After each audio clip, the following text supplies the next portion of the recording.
ഏറ്റവും ശ്രേഷ്ഠമായ കാര്യമാണ് നാം ആഗ്രഹിക്കുന്ന രണ്ട് കാര്യം. ഒന്ന്, നരകത്തിൽ നിന്നുമുള്ള മോചനം, സ്വർഗത്തിലേക്കുള്ള പ്രവേശനം. നമുക്കിനി വേണ്ടത് അതാണ്. നരകത്തിൽ നിന്നുമുള്ള മോചനമാണ് നമ്മുടെ ഏറ്റവും വലിയ കാര്യം. നരകത്തിൽ നിന്നുമുള്ള രക്ഷയാണ് നമുക്ക് ഏറ്റവും വലുത്. നമ്മുടെ ജീവിതത്തിന്റെ എല്ലാ കാര്യങ്ങളും ചെന്ന് അവസാനിക്കുന്നത് ഒരു ദിവസത്തിൽ നാം പ്രതീക്ഷിക്കുന്ന ആ ഒരു ഭവനമാണ് സ്വർഗീയ ആരാമം. പക്ഷേ അത് നമുക്ക് നഷ്ടപ്പെട്ടുകൊണ്ട് കത്തിക്കാളുന്ന നരക കൊണ്ടാരത്തിലേക്കാണ് നമ്മുടെ ജീവിതം ചെന്നെത്തുന്നതെങ്കിൽ സുഹൃത്തുക്കളെ, സഹോദരങ്ങളെ, നമ്മുടെ പ്രവർത്തനങ്ങളും നമ്മുടെ കർമ്മങ്ങളും എല്ലാം ഫലമില്ലാതെ പോകും. ഈ ലോകം ഒരു ദിവസം അസ്തമിച്ചു പോകുന്ന ലോകമാണ്. ഈ ലോകത്തിനൊരു തിരശ്ശീല വീഴുന്ന ദിവസമുണ്ടാകും. ഈ സൂര്യനിന്ന് കിഴക്കൻ ചക്രവാളത്തിൽ നിന്ന് ഉദിക്കുമ്പോൾ അത് പടിഞ്ഞാറൻ ചക്രവാളത്തിലേക്ക് ആഴ്ന്നിറങ്ങുമ്പോൾ നാളെ ഒരു ദിവസം സംജാതമാകും. അന്ന് ഈ കത്തിക്കാണുന്ന സൂര്യൻ പടിഞ്ഞാറൻ ദിക്കിൽ നിന്ന് ഉദിച്ചുയരുകയാണത്. നമുക്ക് അല്ലാഹു സുസജ്ജമാക്കി തന്നിട്ടുള്ള വെള്ളവും വെളിച്ചവുമെല്ലാം നമുക്ക് ഉപദ്രവമായ നിലയിൽ മാറുന്ന ഒരു ദിവസം ഉണ്ടാകും സുഹൃത്തേ. സമുദ്രം അല്ലാഹു നമുക്ക് ഒരുപാട് അനുഗ്രഹങ്ങളാണ് സമുദ്രത്തിലൂടെ അല്ലാഹു നമുക്ക് നൽകിയത്. ജീവിത വിഭവത്തിന്റെ സകലമായ കാര്യങ്ങളും അല്ലാഹു സമുദ്രത്തിൽ ഒരുക്കിയിട്ടുണ്ട്. പക്ഷേ ആ സമുദ്രത്തെ അല്ലാഹു നാളെ കത്തിക്കുന്ന ഒരു ദിവസം ഉണ്ടാകും. സമുദ്രം കത്തിജ്വലിക്കുന്ന ഒരു സാഹചര്യം നാം കാണാൻ പോവുകയാണ്. പ്രവിശാലമായ ഭൂമി ചുരുട്ടിയെറിയപ്പെടുന്ന ഒരു ദിവസം ഇതാ സംജാതമാകാൻ പോവുകയാണ്. പർവ്വത സാനുക്കളെല്ലാം ധൂളികളായി പരത്തപ്പെടുന്ന ഒരു ദിവസം നമ്മളിൽ ഇതാ വരാൻ പോകുന്നു. അങ്ങനത്തെ ഒരു ദിവസം നമ്മളിൽ സംജാതമാകുമെങ്കിൽ ബഹുമാനമുള്ള സഹോദരങ്ങളെ, നമ്മുടെ മുഴുവൻ ജീവിതത്തിന്റെ ലക്ഷ്യവും ആ ഭയാനക ദിനങ്ങളിൽ അല്ലാഹുവിന്റെ പൊരുത്തം കരസ്ഥമാകാതെ അവന്റെ ശിക്ഷയ്ക്ക് വിധേയരായവരുടെ കൂട്ടത്തിൽ ഉൾപ്പെടലല്ല വേണ്ടത്. ഇത്രത്തോളം ഭയാനകമായ അന്തരീക്ഷം ഈ ലോകത്ത് നടക്കുമ്പോൾ അല്ലാഹുവിന്റെ ഹബീബായ തങ്ങളോടൊപ്പം സ്വർഗത്തിന്റെ അർശിന്റെ തണലിൽ ഒരു കൂട്ടം സുജൂദിൽ കിടക്കുന്നവരുണ്ടാകും. ആ ദാറുസ്സലാമിലേക്ക് കടക്കാൻ വേണ്ടി അവർ അല്ലാഹുവിന്റെ മുന്നിൽ അവസാനമായി സുജൂദ് ചെയ്യുന്ന ഒരു സന്ദർഭമാണത്. അത് പ്രവാചകനെതിരെ നേതൃത്വം വഹിക്കുമെങ്കിൽ ആ അർശിന്റെ തണലിൽ ഒരിടം പറ്റാനാണ് ഈ സംഗമം നാം ഇവിടെ ഒരുമിച്ച് കൂട്ടിയത്, സംഘടിപ്പിച്ചത്.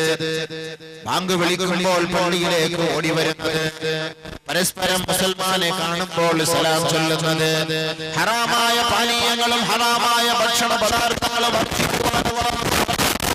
നാം അതിനെ സ്വീകരിക്കുന്നത് നാളെ അർശിന്റെ തണലിൽ അലങ്കരിക്കുന്നതിന് വേണ്ടിയാണ് സഹോദര. അതല്ലാതെ ദുനിയാവിലെ നൈമിഷികമായ ക്ഷണികമായ ജീവിതത്തിൽ സുഖലോലുപനായി കഴിഞ്ഞുകൊണ്ട് കാലത്തെയും നരകത്തിന്റെ തീ വിലയ്ക്ക് വാങ്ങാനല്ല മുസൽമാനെ അല്ലാഹു ഈ ദുനിയാവിൽ സൃഷ്ടിച്ചത്. അതുകൊണ്ട് മുസ്ലിം സഹോദര സഹോദരി, പരിശുദ്ധമായ ഈ ദിവസത്തിൽ അല്ലാഹു നിനക്ക് നൽകുന്ന മഹത്തായ ഒരു ഉപഹാരം എന്താണെന്ന് അറിയുമോ?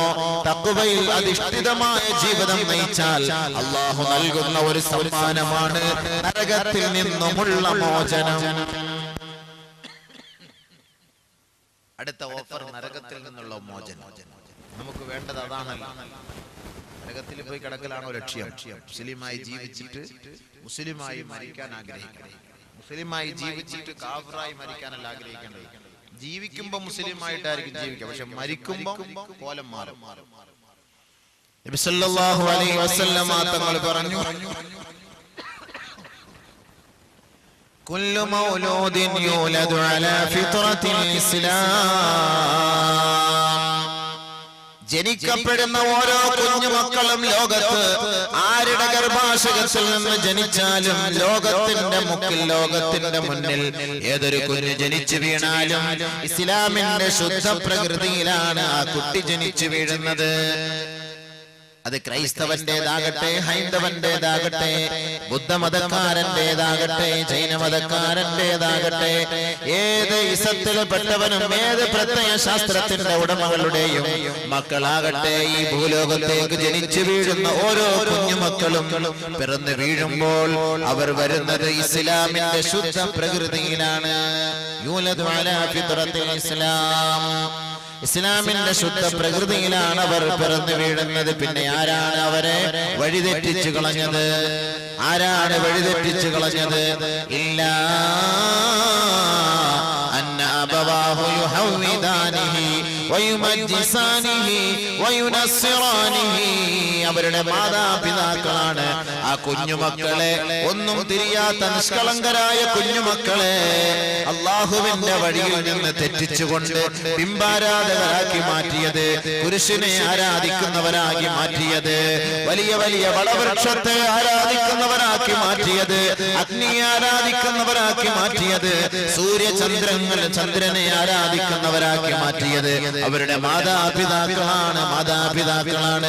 മാതാപിതാക്കൾ കുഞ്ഞുമക്കൾക്ക് ബോധം വെക്കുമ്പോ ഉപ്പ എന്ന് വിളിക്കാൻ പറഞ്ഞാൽ ആ പൊന്നുമോൻ ഉപ്പ എന്ന് വിളിക്കും, അച്ഛ എന്ന് വിളിക്കാൻ പറഞ്ഞാൽ അച്ഛ എന്ന് വിളിക്കും. അത് മാതാപിതാക്കളാണ് പഠിപ്പിച്ചു കൊടുക്കുന്നത്. ഇസ്ലാമിന്റെ പ്രകൃതി എന്നാൽ ഏത് ഗർഭാശയത്തിൽ നിന്നും ജനിച്ചു വീഴുന്ന കുഞ്ഞ്, അത് ഏത് സക്കാരന്റെ പെണ്ണായാലും ശരി, ഇസ്ലാമിക ശുദ്ധ പ്രകൃതിയിലാണ് ജനിച്ചു വീഴുന്നതെന്ന് നബിയുനാ റസൂലുള്ളാഹി സ്വല്ലല്ലാഹു അലൈഹി വസല്ലം. ബഹുമാനമുള്ള സഹോദരങ്ങളെ, മനസ്സിലാക്കുക, ആരാ പിന്നെ പഠിപ്പിക്കുന്നത്? മാതാപിതാക്കളെ പഠിപ്പിക്കുന്നത്. മക്കളുടെ കുഴപ്പമില്ല, മക്കൾക്ക് ഒരു പ്രശ്നമില്ല.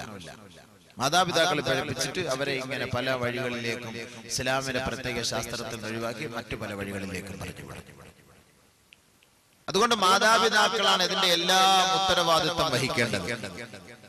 അതുകൊണ്ട് നമ്മുടെ മക്കളെ സംസ്കരിച്ചെടുക്കേണ്ടത്, അവരെ നന്നാക്കിയെടുക്കേണ്ടത്, അവരെ വാർത്തെടുക്കേണ്ടത്, അവരെ വളർത്തിയെടുക്കേണ്ടത്, അവരെ നമസ്കാരമുള്ളവരാക്കേണ്ടത്, അവരെ നോമ്പ് പിടിപ്പിക്കേണ്ടവരാക്കേണ്ടത്, അവർക്ക് ദീനീ ബോധം നൽകേണ്ടത് മാതാപിതാക്കളാണ്. ഏതെങ്കിലും മക്കളെ പിഴച്ചു പോയാൽ, നരകവാസിയായി മാറിയാൽ, മാതാപിതാക്കളെ നിങ്ങളുടെ മേലായിരിക്കും അല്ലാഹു തആല ചോദിക്കുക, നിങ്ങളോടായിരിക്കും ചോദിക്കുക. എന്തേ നിങ്ങളുടെ മക്കൾ പിഴച്ചു പോകാൻ കാരണം എന്ത്? മാതാപിതാക്കൾ അതുകൊണ്ട് ശ്രദ്ധിച്ചോളി. വാപ്പായും ഉമ്മായും നമസ്കാര വിഭാഗത്തുള്ളവരായിരിക്കും. മക്കളോ അപ്പൊ നോക്കിയാലും സിനിമാ തിയേറ്റർ, കള്ളി ഷാപ്പ്, ചാരായ ഷാപ്പ്, അതേപോലെ ചീട്ടുകളി, പലിശ കച്ചവടം, ലോട്ടറി എടുപ്പ്. മക്കള് ഇങ്ങനെ പിഴച്ചടക്കുമ്പോ മാതാപിതാക്കളോ രണ്ടുപേരും ഭയങ്കര ഇബാദത്ത്, നിസ്കാരം, തസ്ബീഹ് കയ്യിൽ നിന്ന് മാറ്റൂല, തൊപ്പി തലേന്ന് എടുക്കൂല, മുസല്ല മുന്നിൽ നിന്ന് മാറൂല. മക്കളോ റോഡിൽ 4 കാലിലാണ് നിൽക്കുന്നത്. ആരാ ഇതിന്റെ ഉത്തരവാദിത്വം? വാപ്പ നീ ഏറ്റെടുത്തേ പറ്റും, ഉമ്മ നീ ഏറ്റെടുത്തേ പറ്റും. ഉത്തരവാദിത്വം ഏറ്റെടുക്കണം. മക്കളെ എന്തുകൊണ്ട് ദീൻ പഠിപ്പിക്കുന്നില്ല? മക്കളെ പിഴച്ചു പോകാൻ നിങ്ങൾ ആഗ്രഹിക്കുന്നുണ്ടോ? നാളെ മഹ്ശറിന്റെ മൈതാനിയിൽ ഈ മാതാപിതാക്കൾക്കെതിരെ ഈ മക്കൾ അല്ലാഹുവിന്റെ മുന്നിൽ സാക്ഷ്യം പറയുന്ന ഒരു സാഹചര്യം ഉണ്ടാകുമെന്ന കാര്യം നിങ്ങൾ വിസ്മരിച്ചു പോകരുത്. നാളെ ഒരു ദിവസം സംജാതമാകും. ആ ദിവസത്തിൽ ചുട്ടുപൊള്ളുന്ന ദിവസമായിരിക്കും.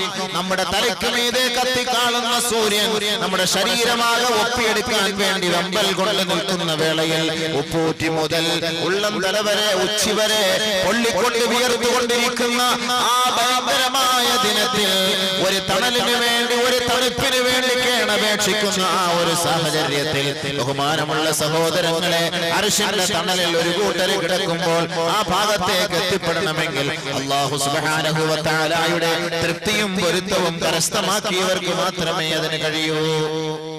മാതാപിതാക്കളുടെ ഏടുകൾ പരിശോധിക്കുമ്പോൾ ഇബാദത്തുകൾ കൊണ്ട് നിറഞ്ഞ സാഹചര്യമായിരിക്കും. അല്ലാഹു അവർക്ക് സ്വർഗത്തിലേക്കുള്ള വഴി തുറന്നു കൊടുക്കുമ്പോൾ അതാ പുറകിൽ നിന്ന് കൈകൊട്ടി വിളിക്കുന്നു ഒരു കൂട്ടം സന്താനങ്ങൾ. മാതാപിതാക്കൾ നമസ്കാരവും ഇബാദത്തും ഉള്ളവരായിരുന്നു, സന്താനങ്ങളോ കുടിച്ചു കൂത്താടി നടന്നവരായിരുന്നു. മാതാപിതാക്കൾ വിലക്കിയില്ല, മാതാപിതാക്കൾ അതിൽ നിന്ന് അവരെ പിന്തിരിപ്പിച്ചില്ല, മാതാപിതാക്കൾ താക്കീത് നൽകിയില്ല. തന്റെ മകന്റെ സ്വാതന്ത്ര്യം സ്വാതന്ത്ര്യത്തിനനുസരിച്ച് മാതാപിതാക്കൾ അവരെ യഥേഷ്ടം വിഹരിക്കാൻ വിട്ടുവെങ്കിൽ ഈ മാതാപിതാക്കൾ സ്വർഗത്തിലേക്ക് പോകുന്നതിന് മുമ്പ് മക്കൾ നാളെ മാതാപിതാക്കളുടെ കോളറിൽ പിടിച്ചിട്ട് പറയും, എന്റെ അല്ലാഹുവേ, ഞങ്ങൾ പിഴച്ചു പോകാൻ കാരണം ഈ ദുഷ്ടനായ പിതാവും ഈ ദുഷ്ടയായ മാതാവുമാണല്ലാ. മക്കൾ എന്ത് തോന്നിയാസം കാണിക്കുമ്പോ വാപ്പായും ഉമ്മായും ഒന്നും മിണ്ടൂല. ഓ, ഇനി ഞങ്ങൾ എന്ത് പറയാനാ, അവൻ എന്ത് പറയാനാ, നമ്മുടെ മോനല്ലേ എന്ത് പറയാനാ, ഒന്നും പറയണ്ട. അവൻ കുടിച്ചാലും ശരി, പിന്നെ എന്ത് ഹറാമുമായിട്ട് ബന്ധപ്പെട്ടാലും ശരി, നമ്മളൊന്നും ഇപ്പം കാണിക്കണ്ട. അവിടെ ചെല്ലുമ്പോ ഈ മക്കൾ തന്നെ വല്ലാഹി ഈ വാപ്പാക്കും ഉമ്മാക്കെതിരെ സാക്ഷ്യം. അന്നേരം ആരും കാണില്ല, ഉസ്താദും കാണൂല, പോലീസും കാണൂല, പട്ടാളവും കാണൂല, നാട്ടുകാരും കാണൂല, ആരും കാണില്ല. ഓരോരുത്തരും അവരുടെ സ്വന്തം കാര്യം. يوم يفر المرء من أخيه وأمه وأبيه وصاحبته وبنيه لكل امرئ منهم يومئذ شأن يغنيه لكل امرئ منهم يومئذ شأن يغنيه. നാളത്തെ ദിവസം സംജാതമാകും, മറന്നു പോകണ്ട. ഏത് ദിവസമാണെന്ന് ഓർമ്മയുണ്ടോ? നിങ്ങളുടെ കുഞ്ഞുമക്കളെ താലോലിച്ച് വളർത്തുന്നു. ശൈശവം മുതൽ, ബാല്യം മുതൽ, കൗമാരം മുതൽ പ്രായപൂർത്തിയെത്തുന്നത് വരെ, അവനെ ഒരു വിവാഹം കഴിപ്പിച്ചു കൊടുക്കുന്നത് വരെ, അവനൊരു ജോലി വാങ്ങി കൊടുക്കുന്നത് വരെ, അവൻ യഥേഷ്ടം വിഹരിക്കുന്നത് വരെ, മാതാപിതാക്കളെ ദുനിയാവിലെ ഭൗതിക ആഡംബരങ്ങൾ കണ്ടുകൊണ്ട് തന്റെ സന്താനങ്ങൾ സൂഹിക്കുന്നത് കൊണ്ട് സന്തോഷിക്കുന്ന മാതാപിതാക്കളെ, ഈ മാതാപിതാക്കൾ നാളെ മക്കളെ വലിച്ചെറിഞ്ഞു ഓടുന്ന ഒരു ദിവസം ഉണ്ടാകും. മാതാപിതാക്കളുടെ കൈക്ക് പിടിച്ചല്ലാതെ പുറത്തേക്ക് പോകാതെ ശാഠ്യം പിടിക്കുന്ന മക്കളുണ്ടാകും. മാതാപിതാക്കളോട് കൂടുതൽ സ്നേഹവും അടുപ്പവും കാണിക്കുന്ന സന്താനങ്ങൾ ഉണ്ടാകും. മാതാപിതാക്കളോട് ഏറ്റവും കൂടുതൽ വാത്സല്യവും മാതാപിതാക്കളോടൊപ്പം കെട്ടിപ്പിടിച്ചുറങ്ങുകയും ചെയ്യുന്ന മക്കളുണ്ടാകും. പക്ഷേ നാളെ ആഖിറത്തിന്റെ ആ മഹത്തായ സമ്മേളന നഗരിയിൽ